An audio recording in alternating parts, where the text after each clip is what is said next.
음지에서 일한 그의 명복을 빈다. 글쓴이 엄상익 변호사. 2024년 9월 19일 박동선 씨가 죽었다는 작은 기사가 났다. 그를 아는 사람들은 드물 것이다.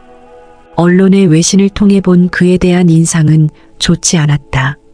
언론이 만들어준 어두운 그림자 때문인지도 모른다. 1976년 10월 15일 워싱턴 포스트가 한국인 박동선이라는 인물이 미국 의회 의원들에게 뇌물을 제공한 사건을 터뜨렸다. 박동선이라는 한국인이 미 하원의 리처드 해너, 오토 패스먼, 아다보, 레게르, 레디거 등 20명 이상의 의원에게 거액의 달러를 건넸다는 내용이었다. 워싱턴 포스트는 박동선의 배경에 있는 한국 정보기관의 공작 목적은 미국의 군사경제 원조의 계속, 주한미군 유지에 있다고 했다.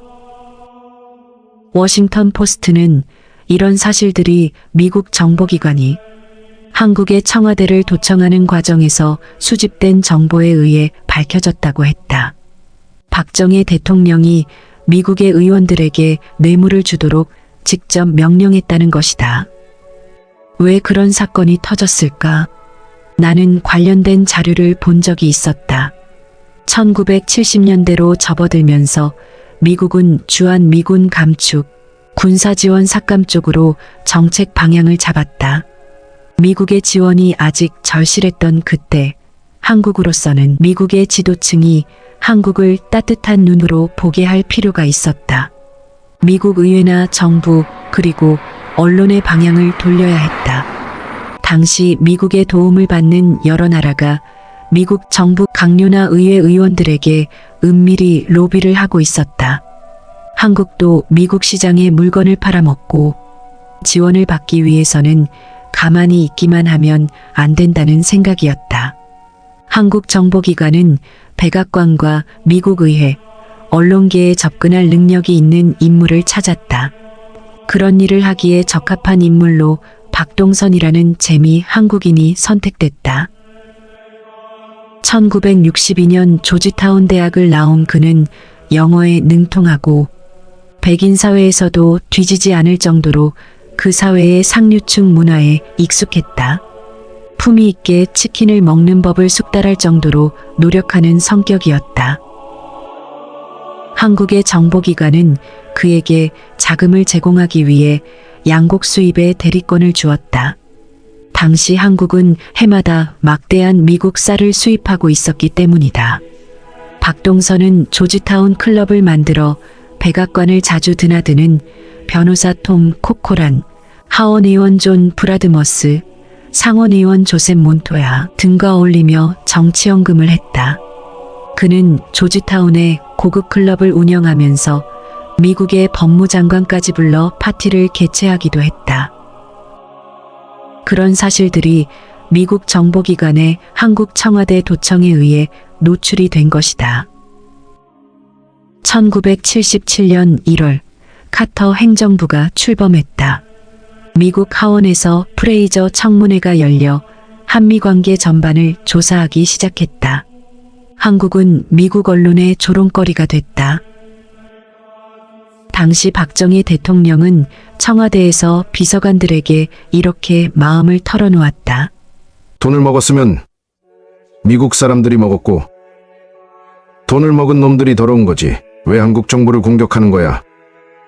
따지고 보면 미국의 신세지는 나라치고 워싱턴에 로비 안 하는 나라가 어디 있어? 아마 이스라엘이 제일 많이 할 거야. 그래서인지 유태계 신문 뉴욕타임스는 아무 소리 하지 않잖아. 지금 일본 정계를 떠들썩하게 하고 있는 로키드 사건도 그런 거래의 빙산 일각이 아니겠나? 미국과 일본 간의 거래는 훨씬 크고 많을 게 아닌가 말이야. 미국이 주한미군 뺀다면서 겁을 주면 우리가 매달릴 줄 아는데 천만의 말씀이야. 미 공군이야 빼가라고 해도 안 뺄 거야. 자기네 방위 전력이기 때문이지. 지상군도 한국의 내정 간섭을 하는 흥정거리로 삼겠다면 잘 가라고 하겠어. 1979년 6월 29일 카터가 한국으로 왔다. 박정희 대통령은 카터에게 미군을 빼가려면 빼가라고 했다. 다만 무기와 장비는 남기고 가라고 했다. 그냥 주면 좋겠지만 돈을 달라면 주겠다고 했다. 그리고 인권 문제에 관해서는 내가 먹여 살리는 내 국민이니 간섭하지 말라고 했다. 그 말을 들은 카터는 펄펄 뛰면서 화를 냈다. 카터가 간 후 박정희 대통령은 이렇게 말했다. 미국의 압력에 절대 굽히지 않을 거야. 손톱도 안 들어간다는 걸 알면 미국도 버릇을 고치겠지. 나는 당대에 평가받으려는 게 아니야. 당대에 평가받으려면 일을 할 수가 없지. 미국에 대한 박정희 대통령의 당당한 대응에 박수를 치고 싶었다. 치사한 불법 도청을 한 미국은 도덕적으로, 법적으로 흠이 없는 것이었을까? 당시 한국은 미국의 주문을 받아 물건을 만들어야만 먹고 살 수 있는 나라였다. 정도 차이는 있지만 지금도 세계에서 주문이 들어오지 않으면 공장의 라인을 가동시키기 힘들다. 박동선 씨의 보이지 않는 공은 대단한 것 같다. 정보기관의 사람들은 그를 국가 최대의 안보위기 상황에서 한국을 구한 사람이라고 평가한다. 음지에서 일한 그의 명복을 빈다. 나는 선한 싸움을 싸우고 나의 달려갈 길을 마치고 믿음을 지켰으니 이제후로는 나를 위하여 의의 면류관이 예비되었으므로 주 곧 의로우신 재판장이 그날에 내게 주실 것이며. 디모데후서 4장 7절과 8절이었습니다. 구독, 좋아요로 아기 거북이의 성장을 응원해 주시면 고맙겠습니다.